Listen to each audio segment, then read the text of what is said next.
Jaya Jaya. So tonight is the new moon, and I want to take a moment here to call in this energy of Isisa, this energy of Isis. I call her Isisaya. And the reason why I'm really connecting with this force is because I feel, after years and years of energetic spiritual exploration around the world, I've been on this journey for like 30 years, and I came across this energy in Egypt. I was really searching for the essence of what is Egyptian mysticism, and when I discovered this power and this energy of Isis, Isisa, in the middle of the deserts, close to Luxor, over there, calling on that power, calling on that energy, and I felt a really strong response, like a universal mother response. And so naturally, my path over the last 8-9 years has been taking this flavor of activating that energy in my field. When I came over here in Bali and opened this temple that you see behind me, that's the core force or the core energy that I have the feeling sponsored this journey over here. There is a writing over here on the wall, which is one of the first things that I wrote, is Isisa, I offer you Vital Gate. I offer you my temple. I offer you this space. And I dedicate my journey and my experience over here to this force, which is much, much vaster than myself. So this is not an egoic enterprise. It's not something aimed at my own egoic or personal gratification. It's something that is aimed at something that is much vaster than myself. And I'm in full, complete, absolute service to that energy. Years later, 7 years here in Bali, this is still the target, this is still the intention, and it's completely 100% alive.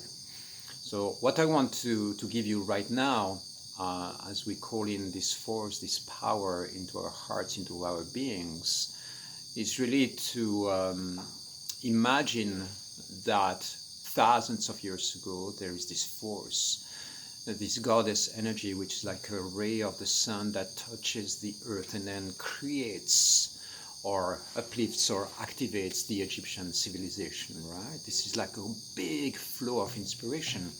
And on a god or goddess level, imagine that it's just breathing onto the earth. It's a moment of eternity, suddenly, that is being created. And from that moment of inspiration, it's just like thousands, millions of human beings are being touched and inspired by this energy. And what I believe is that a goddess power or a god power is not something that just happens at some point in human evolution and then that's it, it's crystallized. No, it keeps on evolving. All the gods and goddesses on this planet are living forms and living energies, intelligences that keep on evolving. They are not fixed. And so imagine that in today's world we have another breathing in or breathing out of that energy touching the earth. And the process of doing that, all sorts of things are happening. And so the reason why I'm saying that is because I'm not the only one who is working with that power or with that energy. Many of us have been touched by the energy of Maria Magdalena. And then through Maria Magdalena, at least that has been my journey, that eventually I went slowly back to the very source of what I believe is the source of Maria Magdalena. And I believe that this is Isis. And so imagine that right now, this force of Isis is permeating the earth and touching people. And those people are reawakening the flavors of this essence and feeling a calling, right? And so my experience of that energy is that it really represents the new codes of evolution for the planet humankind.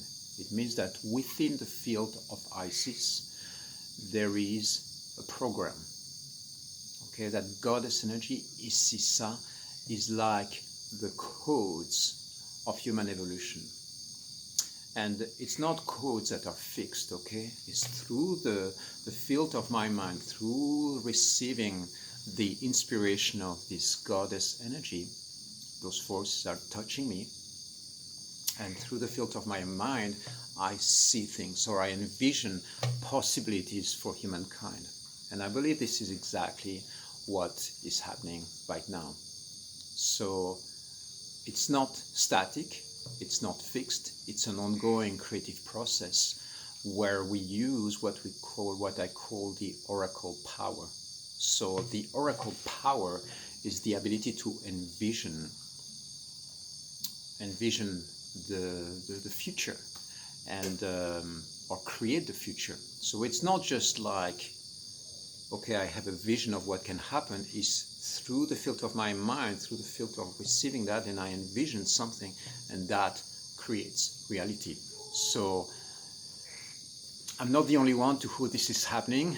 There are lots of people out there around the world. Many of you might feel the resonance with the field of Isis, with the field of Isisaya.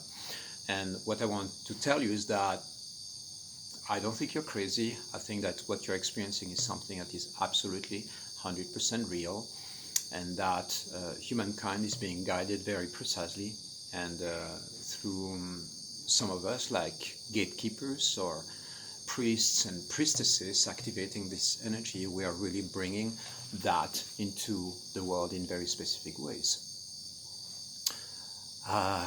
Yeah, so those are my insights for the new moon. I just want to celebrate this moment of stillness, this moment where everything becomes close to emptiness, and what remains is really the simple, pure resonance of the spirit. So beautiful and so magical.